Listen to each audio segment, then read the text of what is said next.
Less than 2 hours from now, 7 actors will step on stage in downtown Toronto for the opening night of a play called Tainted. But it's the drama that will unfold offstage that will likely be the most powerful. Here's Avery Haynes now with part 2 of this week's Inside Story. And Gord, that play that's about to open is the culmination of an incredibly moving week for Andrew Cumming. It was just Tuesday, right here on the Inside Story, that the Bay Street money trader bared his soul, going public with the fact that he has been living for decades with the fallout from this country's worst ever medical scandal. He was infected with HIV by a transfusion. If you get an infected unit, you've got, bad house odds. How many people have to die? It was the beginnings of what would later be defined as the deadliest medical scandal in this country's history. The public has a right to view this as a mass murder. In the mid-1980s, a horrifying discovery. The very blood that was intended to save people was killing them. If I fed my son poison, I'd be in jail. How come the Red Cross can feed him poison and get away with it?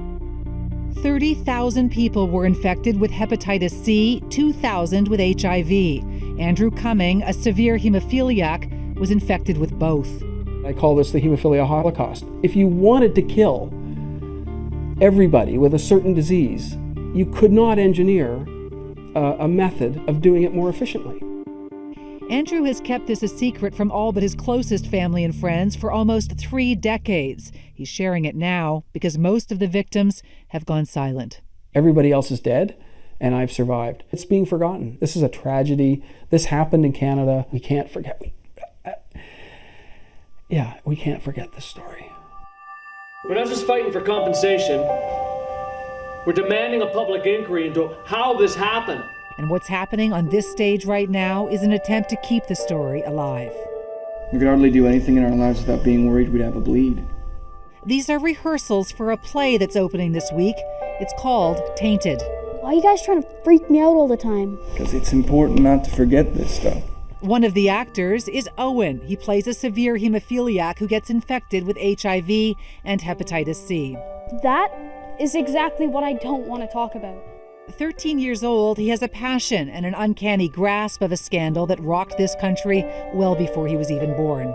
The story has to get told. It's been hidden for about 25 years. I've got to tell the story. The story he has to tell is in many ways the story of Andrew Cumming, a man Owen calls Dad.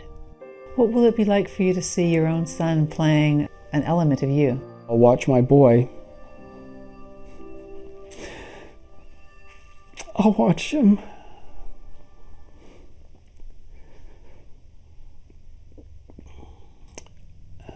Tell his mother, not to worry, Mom. I'll be okay. And he won't be okay. Even though I do pass away in the show, my character still connects with him. My dad started self-infusing at the age of 7. I've got to tell this story for my dad's sake and let people be aware of what's happened, and so it does not happen again. Your dad is going to be sitting right here where we are now, looking down at you, playing an element of his life. How do you think he's going to handle that? I think it's going to be really tough for him. Most people say maybe follow in your father's footsteps for business. I'm literally following in his footsteps for his life. In this 1 week, one man has gone public with a story he's hidden for decades. And his own son takes to the stage to share that story with a new generation. My dad, he calls it a holocaust, and it was, and I think everyone has to know about it. And we'll have details on our website on how to get tickets for Tainted. And this week marks the 20th anniversary of the Creever inquiry, which was a really damning inquiry into the tainted blood scandal, the Canadian government, the Red Cross. And although he's been through a huge amount of challenges, Andrew, cancer, hemophilia, AIDS, all of that, does he realize how lucky he is to still be here? He says, and the amazing thing in this interview, I could spend forever listening to him. He's a PhD in physics from MIT. He's a really bright man. He said over and over and over again in the interview, I am so lucky, I'm so lucky, I'm so lucky. And I think he's going to feel, I'm going to the play tonight with my kids, but I think he's going to feel that luck when he's there watching his son. All right, thanks for that. Yep, and the Inside Story's off for a couple of weeks. I'm off on vacation, but you can reach out to me on Twitter at City Avery with any story ideas. We also have a Facebook page just out. All you have to do is search The Inside Story with Avery Haynes.